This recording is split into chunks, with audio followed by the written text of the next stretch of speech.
said we do, and finish waiting, and only if they deserve it." She pointed at the chairs.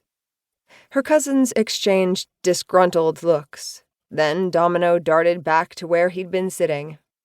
His sister wasn't nearly so eager to give up and wait.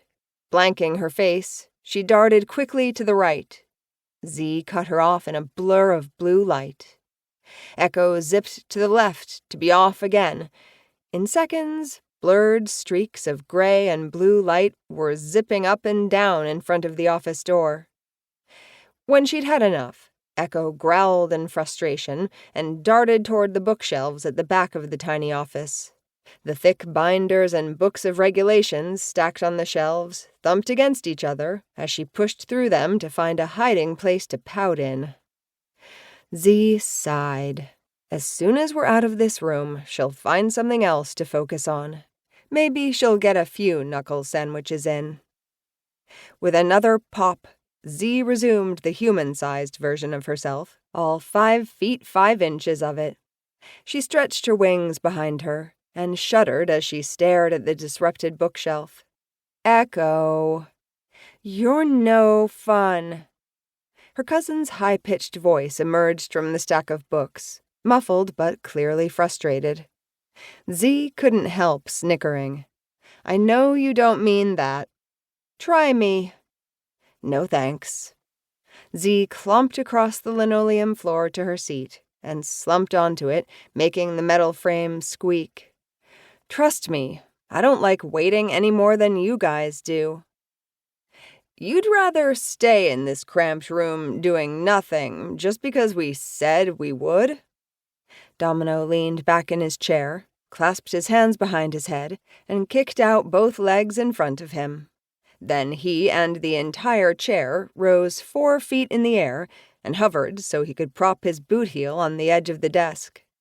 "Sounds like somebody's trying to play both sides of the dollar bill, if you ask me." "I didn't ask you." Trying not to laugh or to look up at him, Z folded her arms and closed her eyes. "And it's both sides of the coin." "Well, that's dumb. We should be able to say it however we want." He cocked his head, eyeing her from his elevated position. "Did you find some kinda human translation book or something? 'Cause that's twice you told us we got the sayings wrong just now. Makes a guy wonder if you've been brushing up on the lingo while he's been asleep." "No, Dom, I didn't find a human phrases dictionary." "Had to ask." He closed his eyes again. A heavy sigh came from the bookshelf, but nothing more. Echo wasn't ready to rejoin her brother and cousin for their assignment in waiting and more waiting. "This is getting ridiculous," Z thought. "We graduated from training over a week ago, and so far we've done nothing but wait." That was the most frustrating thing about this in-between period. They'd officially completed basic training through Major Winter's Oriceran integration program, only to be made to wait. Every time Z thought she might get some time to herself, she and her cousins were interrupted for one more thing, taken to another room or bay or cramped office, and kept waiting to be assigned a task that ended up taking them 5 minutes to complete. "This better be the last time we have to sit around like a bunch of useless worms," Domino murmured. Z snorted. "I can't think of anything else." "You know what it feels like?" Domino shifted in his chair to look down at her.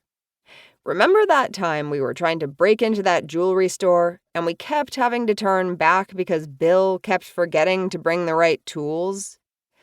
"That was a pain in the ass, yeah," Z mused. "The humans are forgetting everything here, too.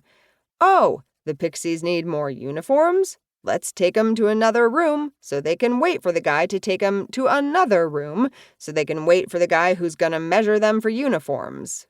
Awesome. Maybe they're just trying to make sure everybody has a job." "Come on, Z. That's like saying we all need to breathe. So how about we all line up and everybody takes a tiny sliver of breath one at a time?" Z blinked quickly and tried to figure out how.